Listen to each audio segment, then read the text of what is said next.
Good morning, everyone.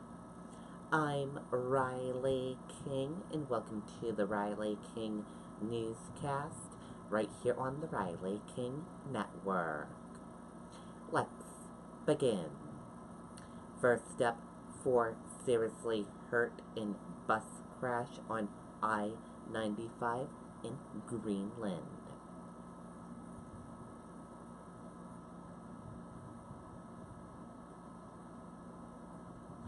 Let's take a listen to the video from WMUR News 9, Jennifer Crompton.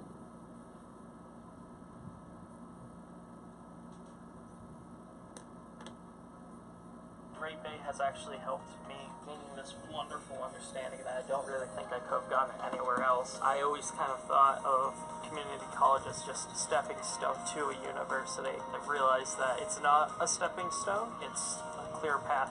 Looking at the overall cost for my associate's degree was a fraction of what it would have cost me to go to a university. So in the long run, Great Bay has really saved me a lot of money. Great Bay Community College to me has been just amazing. We're just off I-95 at the Portsmouth traffic circle, and that crash scene was south of here in Greenland. Now, state police say that first responders were really troubled as they were headed to the scene, knowing that a vehicle full of children was involved. Indeed, it was a small transport bus from the Kittery Recreation Department's summer program with 10 children, 2 young counselors, and a 21-year-old driver inside. Police say the bus was following another headed to a water park in Candia when the driver suffered a medical event, veered off the roadway, and slammed into a tree. Ambulances transported all involved, some with serious injuries. Several Good Samaritans also stopped to help. The commander of State Police Troop A believes all were wearing seat belts, one of a few factors that likely saved lives. I'm a pediatric nurse, so I stopped my car and went over to see if they needed help.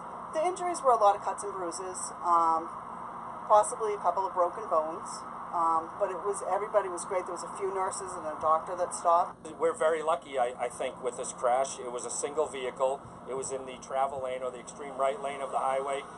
Had it been over a lane or over in the high-speed lane, this could have certainly been a lot worse. He says that the accident remains under investigation and that they'll take a closer look at that vehicle and make sure that the driver had the appropriate license. We're live in Portsmouth. Jennifer Crompton, WMUR News 9. Okay, and there you go on that video and that report.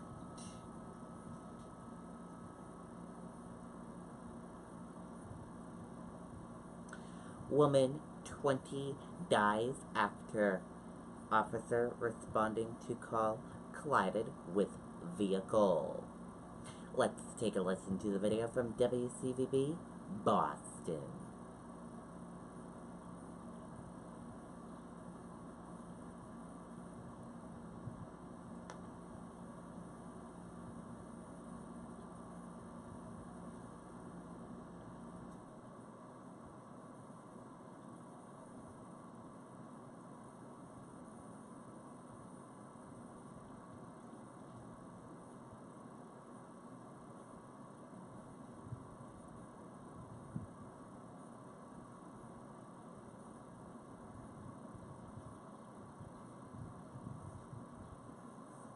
The Hyundai Epic Summer Sales Event.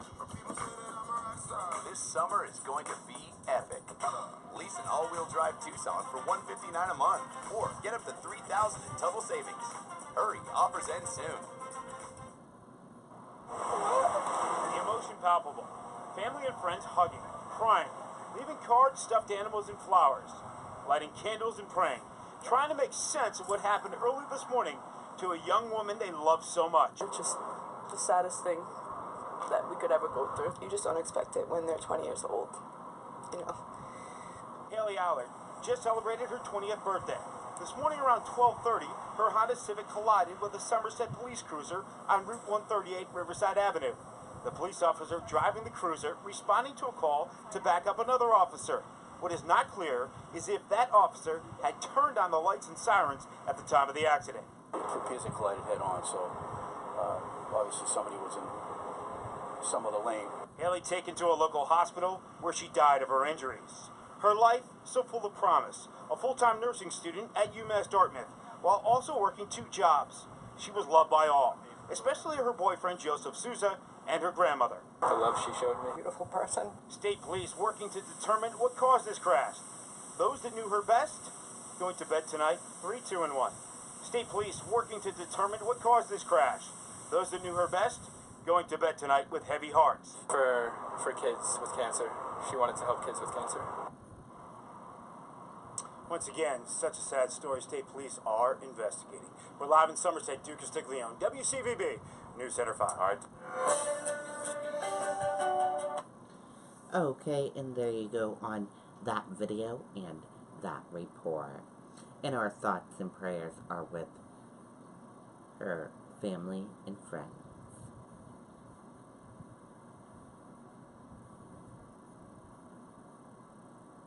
Garage at Olive MBTA station closed over weekend.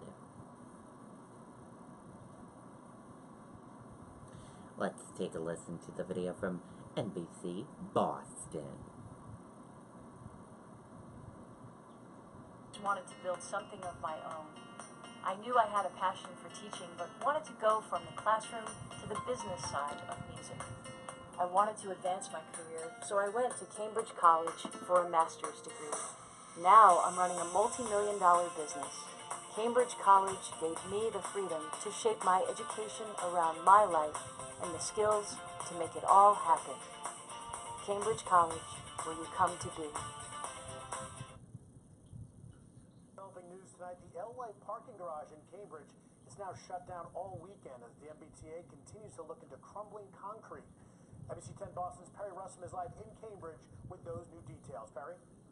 This is a large garage. We are talking about 2,500 spaces. Right now we have transit police here making sure all of these cars get out safely. The Elway garage will be shut down through the weekend. The MBTA says they need to make repairs after they found more places where concrete was falling apart. On Wednesday, a piece of concrete fell on a car, but engineers said the garage was still safe to use. The MBTA says they are already working on a long-term plan to fix the garage. A nearly $6 million bid was awarded yesterday to make repairs, but the work doesn't begin until next month. It looks like it's overdue. I mean, you look around and it definitely needs some work. I mean, there are cracks all over the place. This is just another one of those things where they got to put some attention to it now. With the garage now closed, the MBTA is asking their customers to use their other parking facilities. In Cambridge, Perry Russum, NBC 10 Boston. Okay, and there you go on that video and that report. Again, that garage will be closed until it is fixed.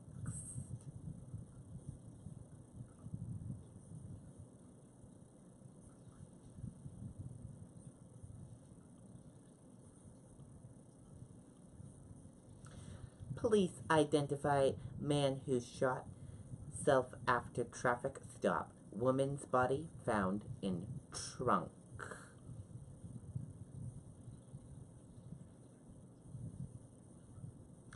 Let's take a listen to the video from WMTW News 8 Maine.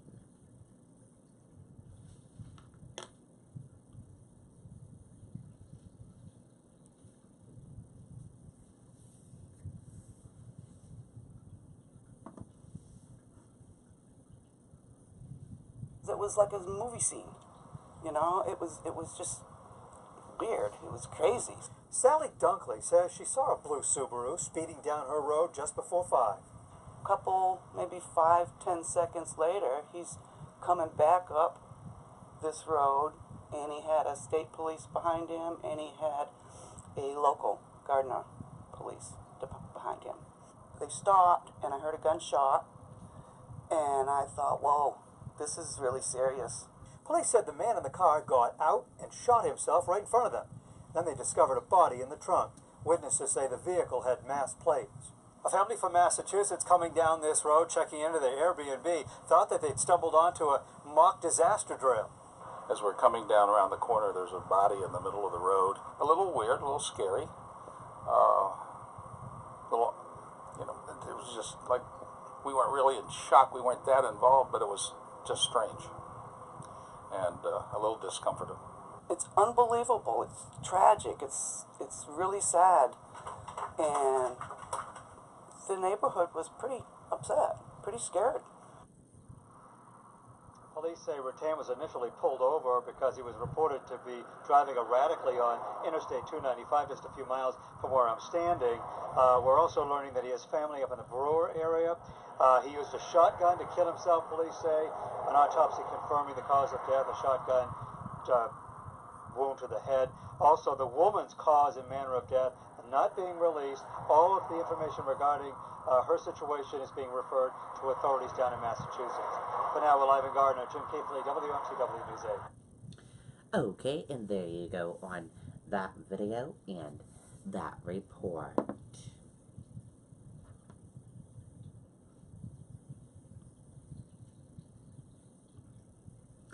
Plane stolen by suicidal mechanic crashes after unauthorized takeoff in Seattle.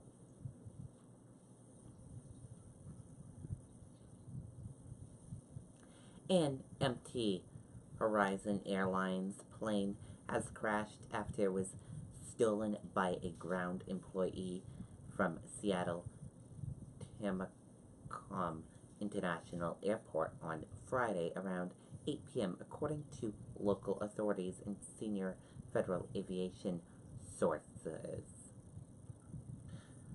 North American Airspace Defense Command scrambled fighter jets to accompany the plane, which was steered away from the Seattle air traffic control on its hour-long flight, according to the source. The Pierce County Sheriff's Department said the two F-15s were not involved in the crash.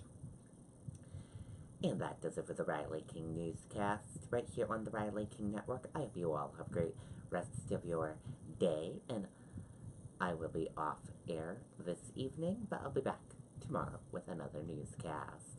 And I'll have a news report coming up in a little bit. Goodbye, everyone.